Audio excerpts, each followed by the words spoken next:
I trade spot and futures on BYDFi, and if you want to set up an account now, send me a message once you've created your account with your username and UID on Telegram, and I'll put you into a randomly selected prize draw. I've got $10, $20 and $50 gift cards to give out, which basically go against your trading fees, giving you free trading fees basically until the gift cards run out. BYDFi.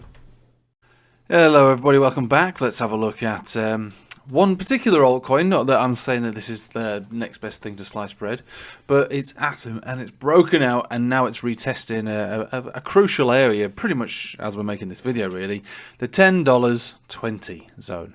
So we're looking at this on a 4-hourly. It doesn't really matter which way you look at it because it's a horizontal area of significance. We've been up here quite a few times in the past, and basically we've been consolidating for a long period of time where we used to have this area as a support. We broke down and resistance, and recently we've been testing it as resistance again. Yesterday we had a very big bold move up, and today we're back down at the support on it, right? So like I say, I'm not suggesting that this is the best thing you'll ever do in your life or anything you ever should do. I'm just pointing something out to you, that it's one of quite a lot of altcoins that are actually just forming their first breakout and retests at this moment in time. And so if that is the case, then maybe this is an entry point for those who don't own it or for those who wish to have a trade. And again, doesn't mean it's going to work out. This is always the thing. So first of all, I'll run through some of the reasons that this might not hold. So first of all, it's the first time we broke above it, 2 days above it, a very massive wick, shooting star basically on this candle body, which is normally a sign of further downside. Hence the red candle today. It's only a little red candle, came up to the top of the Bollinger Band and then back down to this range. But again, so as far as we're concerned at the moment, it is holding. But on the daily, there are no moving averages above this level or at this level, which means that this is just a horizontal. Even though it's a significant one, it is only just a little area that could break. It's technically like thin ice, okay, and it can break down. So it's not as strong as it would be if our daily moving averages, arguably, you know, the 10 exponential at least gets above it. And at this kind of direction, this kind of trajectory that we're at right now, we can force a direction up to it, and we would assume that by the 13th of December, so in about 3 days from now, our 10 exponential will be there, provided the price action is above there as well. So we've got 3 days really to add extra weight to this. Now it might not work, so let's take it to a 4-hourly where, you know, the impatient traders can really think about getting a grip. Now we've lost our Bollinger Band here, so but we've not yet closed it. So the Bollinger Band is above the area of support, but we are now down below it and at the support. So the next major area is going to be this 50 exponential, which is sitting here around $10. It is a round number, $10, and people like round numbers, don't they? We always refer to how Captain Noobmaster enjoys dollars. He does. I remember everything back in the old bull markets. You know, I was trading Holochain. It was like fractions of a cent, and it was doing well. Obviously, the people who missed out on that trade, they were on the old Telegram, weren't they? Going Holochain to $1. Absolutely, 100%. Those people will have their sell orders at $1 because it's easy to work out, isn't it? How much you've got. I've got 10,365 Holochain tokens. So if I sell at $1, I'll have $10,365. That's all right for me. I'll have a bit of that. Lovely. That's noob master maths, really. There's no reason for things to hit round numbers, but they often do. In this instance, because Captain Noobmaster likes them. It's just easy, isn't it, to count to 10? It's just easy. So yeah, $10, 50 exponential, 4-hourly. That could do it. We are cooling off across the board on Bitcoin. Everybody, we're all in the red today. That's fine. Absolutely no problem at all. Yesterday was unbelievable. And I was saying on the Patreon, wasn't I, on Friday, for those of you who were there. And I sort of reiterate these things. I echo the messages, I suppose, in my videos. I was saying, look, nothing goes straight up. We saw ADA 18% up in a day. I think it went up more than that. We can see ADA 18% down in a day. Let's not get too complacent. So at the moment we are seeing something like Atom down 7, almost 8% in a day. That's more like it. That's a bit more like it. So we're technically from the peak down 10%. Okay, no big deal. That is it. Yeah, and like I say, this is why we should be taking profit as we go. Now I don't think this is finished. Obviously, I would like to see this continue up. And again, if we focus on the bullish case, you know, we are We might be able to get above here on this instance, or maybe we find that bounce around the $10 zone and get another attempt to get above here, strengthening the support some point next week. We've got simple exponential golden cross. We've got simple and exponential golden crosses on this one, and technically we're trending up. Let's have a look at the momentum. It's not fading here, so the momentum is still okay.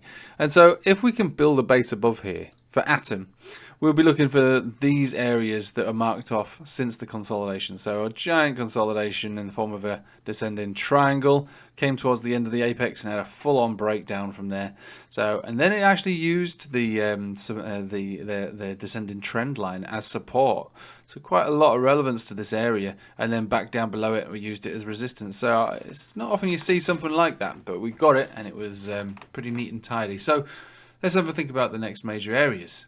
Next major area for me is going to be around $12.60, and then another one beyond that. I'll probably say we might as well target the candle body highs on the daily around here, around 15.20. So just keeping it nice and simple, and not looking to target the absolute top on this one. This is just based on the consolidation that began at this level. There are other areas that can be targeted, obviously. The next one is going to be around 17.50. And then finally, the all-time high. If we did explode on this one, we would be looking for around $22.66.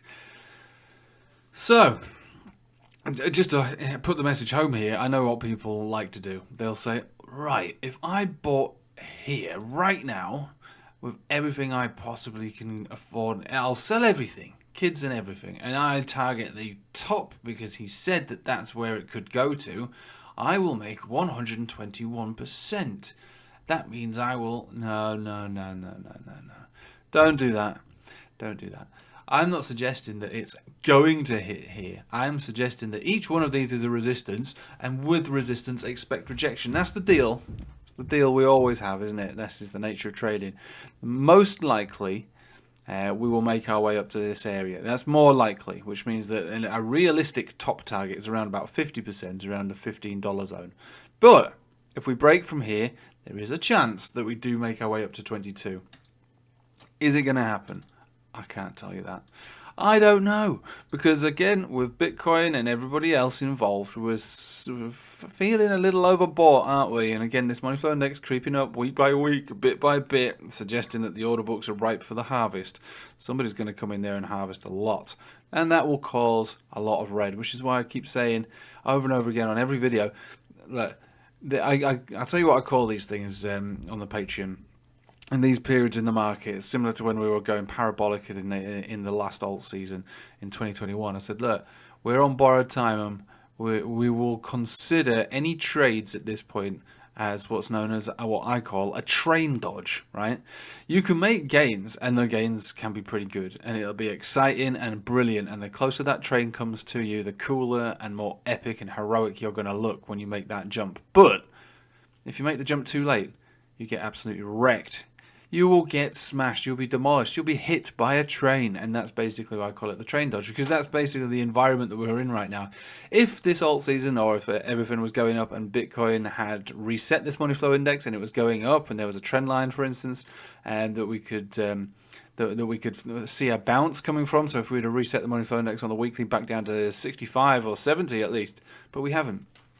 We're still pointing up into the lower 90. So that's a lot, and we should expect any trade right now as borrowed time train dodge. But that does not mean at all, and I really mean it, that we can't hit this area, because trading is people's behavior.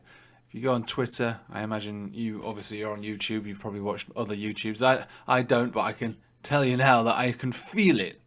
Everybody's calling for much higher.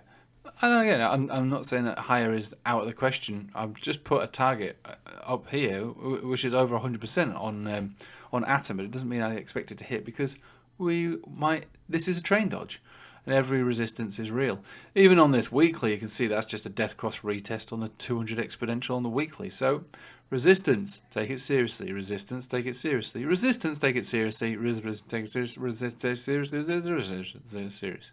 So you know what I'm talking about. It's no different to as I'm always going to be saying. This isn't like winding back time, 3 months ago when everything was at its lows and you were thinking, well, look, Obviously, the risk is high because we're in a downtrend, but things are looking like they could go up. So actually, the returns are higher than the risk. That's what it was like 3 months ago when I was calling for an alt season. The rewards absolutely dwarfed the risk, and clearly that was a good call. But now it's getting to the point where I would say that the risk and reward is almost equal, which makes trading a little bit more dangerous. Okay, it just makes it feel a little bit more dangerous. If you ever enter into a trade, you really want to make sure that the risk is much smaller than the reward. You want to be 25% to 70% as far as risk to return is that's the deal. But we're not really seeing that really at the moment, especially with Bitcoin. You are absolutely not seeing that with Bitcoin. So if Bitcoin has got bad risk to reward, you can only imagine what altcoins will be like. So I'm just putting it out to you. There's nothing wrong with a train dodge if you're prepared to do that kind of thing. But this is going to be the nature of all these setups, despite how good they look. And again, this does look good. This looks good. There's so many altcoins out there that look good. But what's the point of trading an altcoin if the governor of the market refuses to allow for the environment to be healthy? Anyway, I reckon we've still got another week in us anyway. So train dodge time, but just be prepared for the dodge. Don't be a hero, and just be careful. But yeah, I thought I'd bring this one to your attention. It does look quite good to me. All of these areas are acceptable levels for take profit, but keep monitoring the big boy over here. Just monitor him. Make sure that he is okay. Right, thanks for watching. Hope you have a nice day. Take it easy.